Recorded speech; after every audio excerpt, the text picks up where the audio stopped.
a mob that was chanting, "Hang Mike Pence," a mob that had built a hangman's gallows just outside the Capitol. Thanks in part to Mike Pence, our democracy withstood Donald Trump's scheme and the violence of January 6th. But the danger hasn't receded. Led by my colleague, Mr. Aguilar, today we'll lay out the facts for the American people. But first, I'll recognize my colleague from Wyoming, Ms. Cheney, for any opening statement she'd care to offer.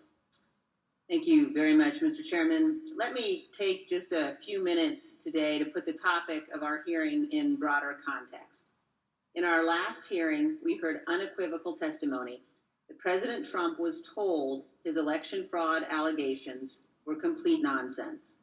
We heard this from members of the Trump campaign. We heard this from President Trump's campaign lawyers.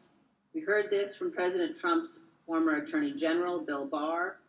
We heard this from President Trump's former acting Attorney General, Jeff Rosen. And we heard this from President Trump's former acting Deputy Attorney General, Richard Donahue. We heard from members of President Trump's White House staff as well.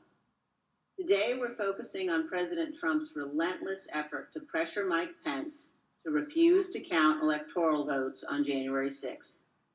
Here again is how the former vice president phrased it in a speech before the Federalist Society, a group of conservative lawyers. This week, that President Trump said I had the right to overturn the election. But President Trump is wrong. I had no right to overturn the election. The presidency belongs to the American people and the American people alone. And frankly, there is no idea more un-American than the notion that any one person could choose the American president. What the president wanted the vice president to do was not just wrong. It was illegal and unconstitutional. We will hear many details in today's hearing, but please consider these 2 points. First, President Trump was told repeatedly that Mike Pence lacked the constitutional and legal authority to do what President Trump was demanding he do. This is testimony from Mark Short, the Vice President's Chief of Staff, who served in the Trump administration in multiple positions over 4 years.